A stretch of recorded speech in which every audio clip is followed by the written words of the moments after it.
প্রকাশিত হলো উচ্চ মাধ্যমিকের ফলাফল। রাজ্যে মেধা তালিকায় সেরা 10-এ রয়েছে বাঁকুড়ার 5 জন ছাত্রছাত্রী। উচ্চ মাধ্যমিকে চতুর্থ স্থান অধিকার করেছে সোনামুখী গার্লস হাই স্কুলের ছাত্রী সৃজিতা ঘোষাল। পাশাপাশি সে রাজ্যে মেয়েদের মধ্যে প্রথম স্থান অধিকার করেছে। সৃজিতার প্রাপ্ত নম্বর 498। আগামী দিনে সে ইঞ্জিনিয়ারিং নিয়ে পড়াশোনা করতে চায়।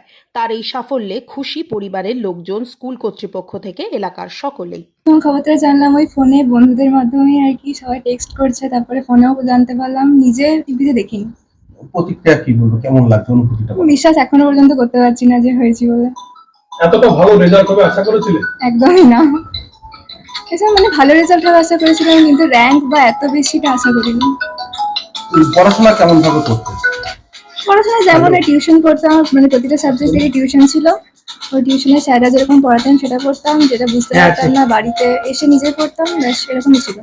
দিনে কত ঘন্টা পড়াশোনা করতে? সেরকম কিছুই ঠিক ছিল না, মানে অতটাও পড়াশোনা যে একদম নির্দিষ্ট বানাতে অভ্যাস ছিল না, যখন ভালো লাগতো পড়তাম। পড়াশোনা ছাড়া আর কি কি ভালো লাগে? পড়াশোনা ছাড়া তো এই 2 বছর তো আর অন্য কিছুই করা হয়নি সেরকম ভাবে। ব্যাস এরকম আগে আঁকতাম, ছবি আঁকা বা স্কুলে বিভিন্ন ধরনের কাজকর্ম, মানে বিভিন্ন মানে গান বা এরকম করতাম।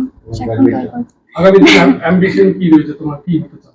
পরবর্তীকালে এখন ইঞ্জিনিয়ারিং নিয়ে পড়ার ইচ্ছা আছে, এখন দেখা যাক কি হয়। বাবা মা কি করেন? আমার বাবা হাই স্কুলের হেডমাস্টার, আর মা বাড়িতেই কাজ করেন, হাউসওয়াইফ। স্কুলের শিক্ষকরা বাবা কতটা সহযোগিতা করতো পড়াশোনার ক্ষেত্রে? সবকিছুই শিক্ষক শিক্ষিকা বাবা মায়ের জন্যই। আজকের এই যে সাফল্য, ক্রেডিট কাকে দেবে? সবথেকে বেশি ক্রেডিট কাকে দেবে? সত্যি বাবাকে, মাকে, তারপরে সমস্ত টিচারদেরকে, আর নিজেরও তো ক্রেডিট আছে, নিজেকেই সব করতে হয়েছে। তোমার নাম?